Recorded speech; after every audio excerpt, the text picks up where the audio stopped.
The Late Night Talk Show by Amos.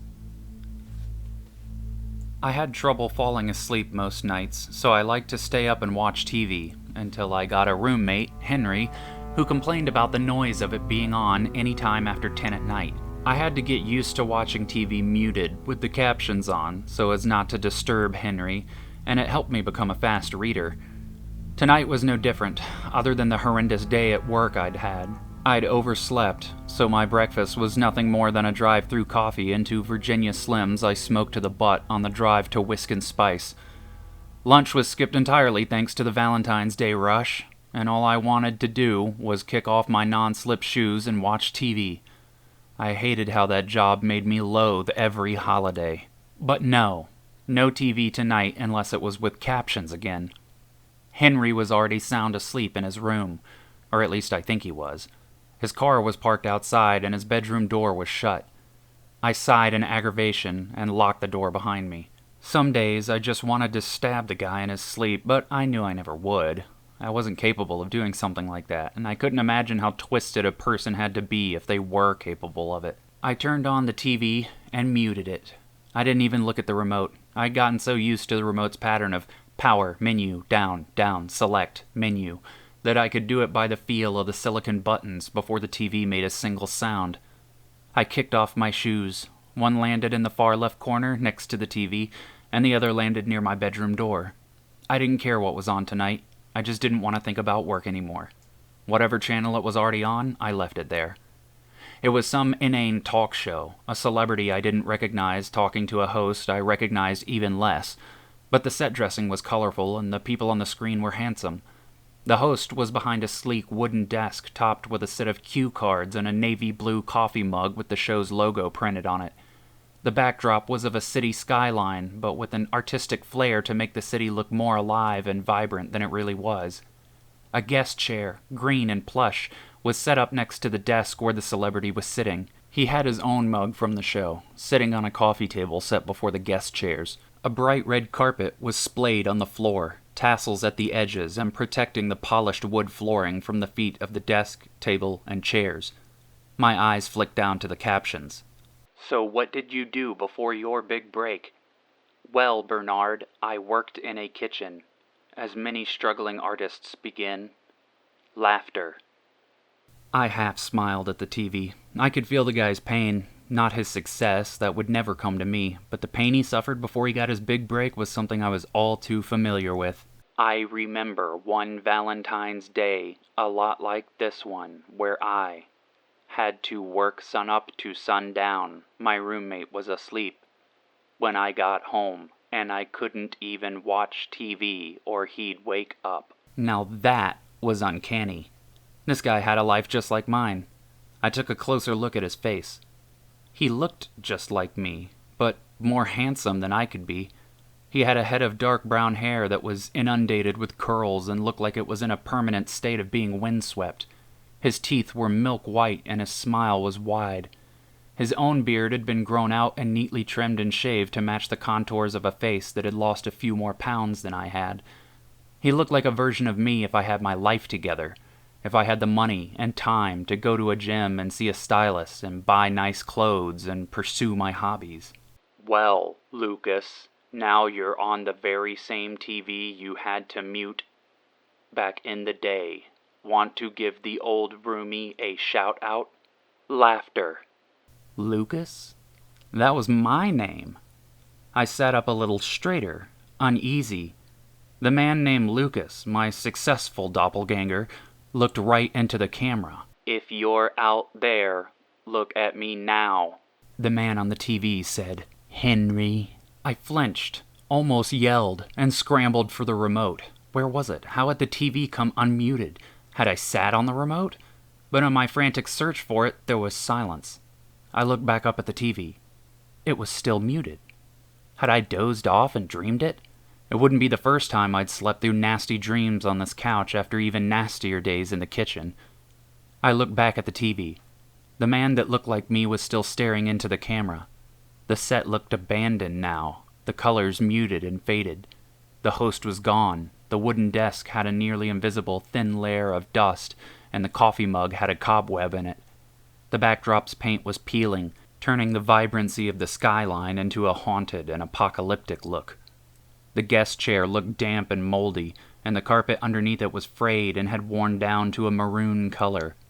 The tassels were gone from the rug, the wooden floor was scratched, and the coffee table was covered in dings and dents where countless guests had roughly set their cups on it for years of broadcasts. But Lucas was still there, sitting in the chair, staring at the TV.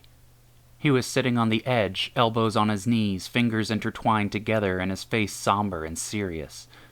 He opened his mouth. His lips moved, but there was no sound. The captions appeared at the bottom of the screen once more. "Long day, Luke." My heart skipped a beat. "It's okay to be scared, buddy. That makes complete sense. I would be too, if I were you." Surely this guy on the TV couldn't be talking to me. He spoke again, the captions appearing as he did so I could read his lips. "But I am, Luke. Who else would I be talking to? Henry?" Laughter. I slowly reached for the TV remote. "You really don't want to do that, Luke?" I froze. I thought about asking him why not, but I couldn't fathom myself talking to the TV like this. It couldn't be happening. I had definitely fallen asleep again. "You're not asleep, buddy. And why not is because I have some important stuff to tell you." Was the TV reading my thoughts? How was that possible?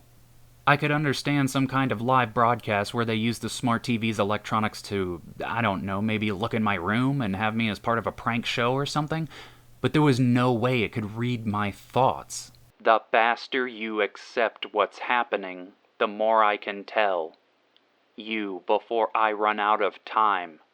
Before you run out of time." When he mouthed the word "you," he pointed through the TV screen directly at me. I didn't care if Henry was asleep anymore. I needed to know if I was losing it. I stood up to go knock on his door and wake him up. The Lucas on the TV leapt out of his chair, waving frantically. "Stop. Whatever you do, do not open his door." "Why?"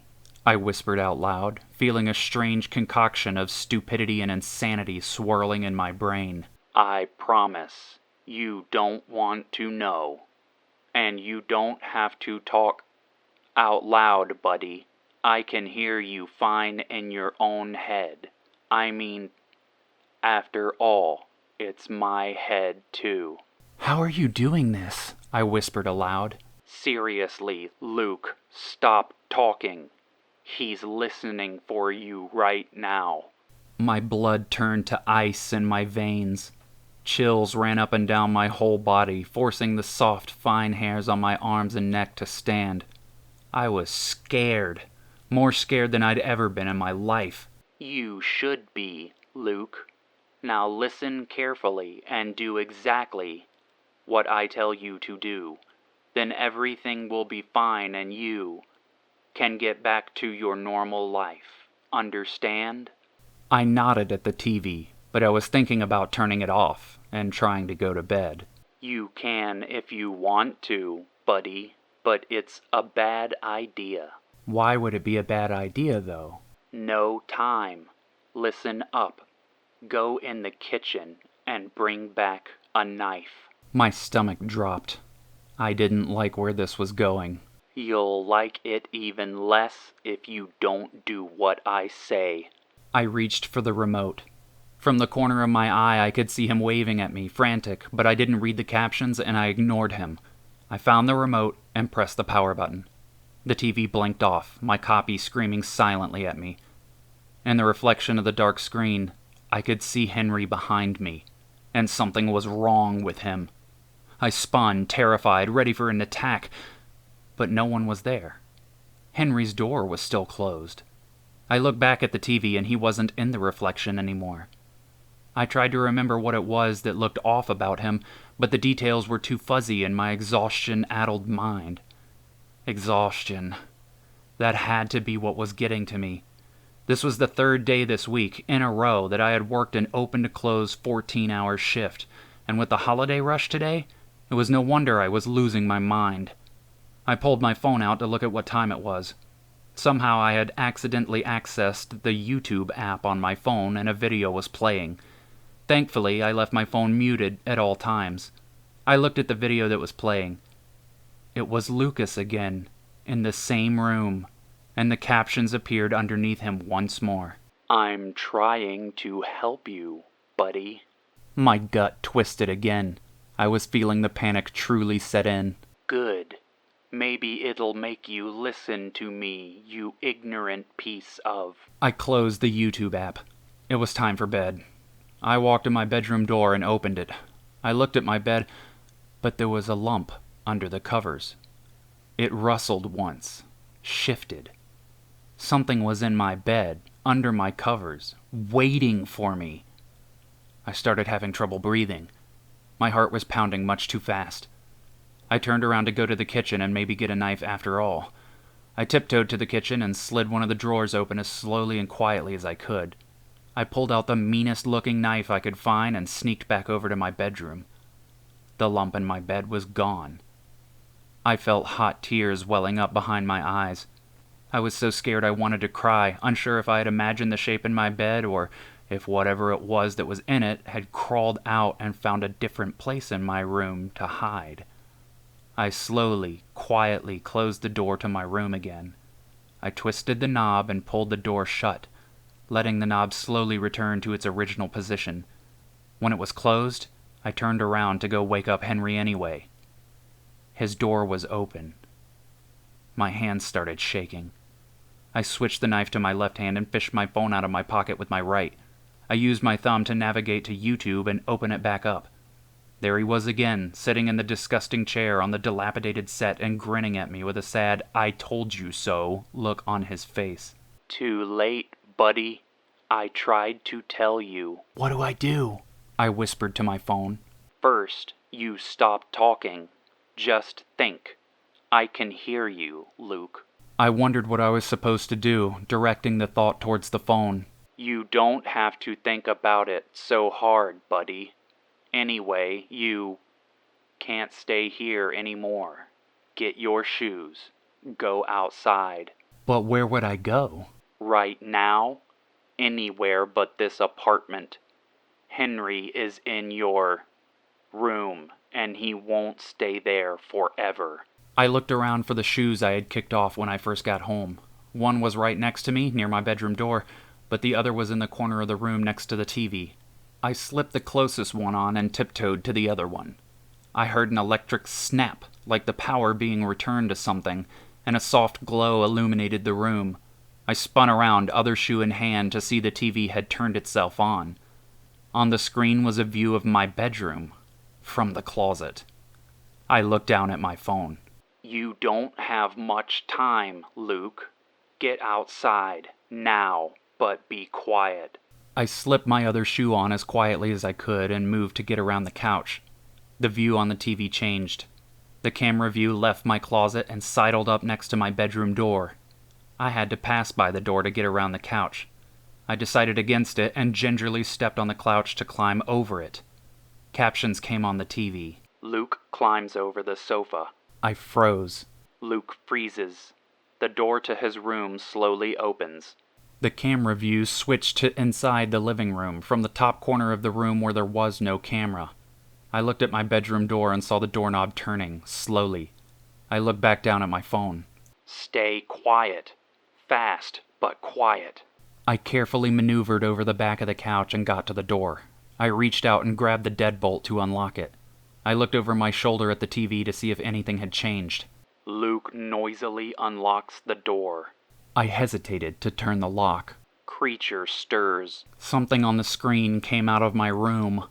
I looked over at the door. It was wide open, but nothing was there. I looked back at the TV and saw it. Something was standing as tall as a man in the doorway of my room. In the darkness, haunted by the edges of light from behind the TV, the creature was only a silhouette, but whatever it wasn't Henry. Or it was, but Henry wasn't human. The creature took a step towards me on the TV. I looked back at the door, but nothing was there. I looked at the TV again, and the creature moved closer. Darkness spread from it, consuming the flickering light from the TV so I couldn't get a good look at it. The light on the TV in my actual room dimmed in the exact same way. Captions popped up at the bottom of the screen. Creature attacks. Luke yells. Tearing, ripping, screams of pain. Monster eating. Laughter. Laughter. Laughter, laughter, laughter, laughter, laughter. On the screen, the creature leapt forward. I flinched away, but nothing hit me. I looked at the TV to see Luke, me, being torn to bloody ribbons by the creature. Its maw was massive, and it was shoving torn limbs and viscera down its gullet. I looked down at my phone. Luke was still there. He was screaming at the screen as hard as he could, his face red with the strain and effort of it. The captions appeared below him. It's too late. Run to Henry's room and stab him now, or you will die. I'm serious, Luke. Kill him or say your last prayer. You have 1 chance and 5 seconds to do it. I closed my eyes and whispered, God give me strength. I dashed to Henry's bedroom door, threw it open, and ran inside. Henry was there, still, somehow. He was asleep in his bed, looking peaceful and harmless. I hesitated, looked at my phone again. Now or never, Luke. It was nice knowing you. I screamed and lunged, driving the knife deep into Henry's heart. There was no blood. Instead, Henry's body flickered and distorted, turning to the salt and pepper static of old tube TVs set to a dead channel. I let go of the knife and stepped back, confused and horrified. Henry blinked out of existence, the knife falling to the bed and nicking the sheet with the tip of the blade. I took a few deep breaths, confused. I looked down at my phone. The other Lucas pantomimed wiping sweat from his brow with the back of one hand. He was grinning, ear to ear. Good job, buddy. Now you know what you're really capable of.